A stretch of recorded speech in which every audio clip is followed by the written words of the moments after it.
So, today we're going to dive into something really beautiful and profound.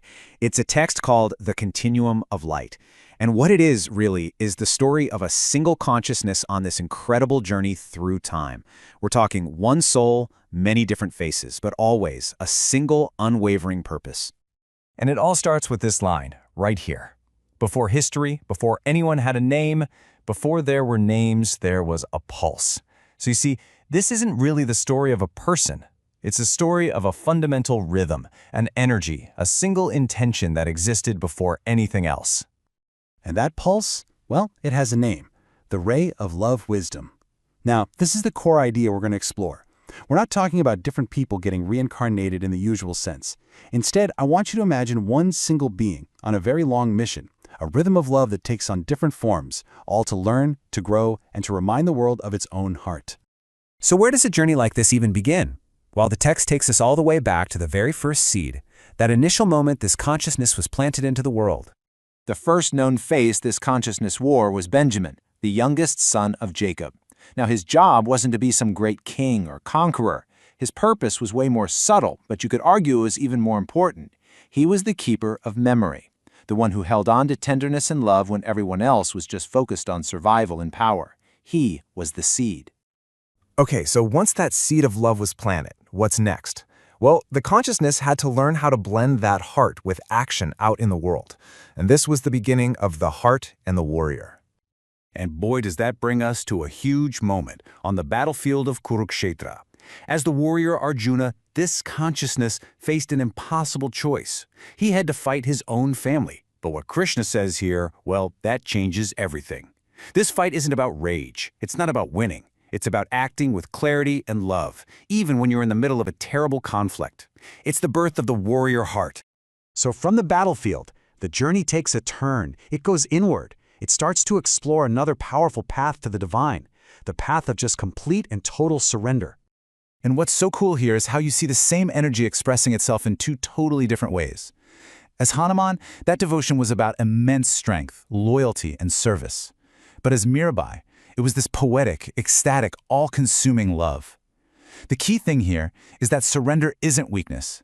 It's both the greatest strength and the deepest passion. And the learning just keeps going, right? It's relentless. As Padmapada, a disciple of the great philosopher Shankara, the consciousness learned to understand oneness with the mind, that everything we see is really just spirit. But then, as Rufusino, a friend of St. Francis, it found that exact same truth, not in big ideas, but in the simple humility of nature. From the head to the heart, you could say. But, life isn't all saints and sages, is it? The journey had to get more complex. And this next phase is a huge turning point, where this ray of love wisdom had to deal with power, with conflict, and with its own shadow. I mean, just look at this lineup. It's almost contradictory, isn't it? A poet thinking about life's illusions, a mystic writing about the dark night of the soul, a peacemaker, and then a conqueror, a king. What on earth is going on here? This really brings the whole puzzle into sharp focus. The very same consciousness that founded a colony based on peace and brotherhood, also in another lifetime, conquered a kingdom through sheer force. Why? What could possibly be the lesson in experiencing such total opposites? And the text gives us the answer, and it's a profound one. This is why there was suffering and conflict.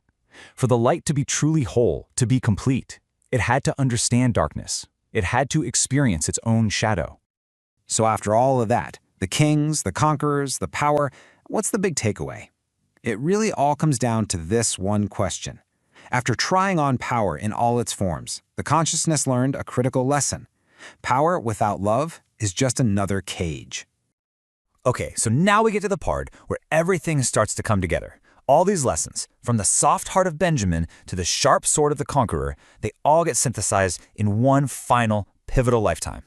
It's in the life of Paramahansa Yogananda that the whole purpose of this epic journey just snaps into focus. His words reframe everything we've just looked at. It was never really about being born and dying over and over. It was more like a cosmic school, designed for one reason: purification, to learn how to serve better, shine purer, and love deeper. And here it is, the big realization the whole story has been building to. That lineup of lives was never a chain of separate people. It was something more like this, a single flame, being passed from one torch to the next, A continuous light, just burning brighter and purer with each life, lighting up the world. All right, so we've been on this incredible journey through history. But this final part of the story is where it gets really personal. This is where it connects to you and me, right here, right now. See, the story isn't over. It didn't end with Yogananda. The text makes it very clear that the work of this ray of love wisdom is still going. That flame is still being passed. And that leads to the final, beautiful question the text asks us to consider. It takes this huge, cosmic story and puts it right in our hands, suggesting that maybe this same pulse, this same potential, is alive in each and every one of us. So what's the whole point of all this? Well, the text suggests that this one soul's journey is kind of like a roadmap for all of humanity. Our collective job is to remember we aren't separate and to learn how to do these very things, to serve better, to shine purer, and to love deeper. And that's the final message, the great truth at the heart of it all. The story of this ray of love wisdom is actually our story. It's a reminder that under all our different names and faces, we're all part of one continuous, unbroken flow of light. Harma.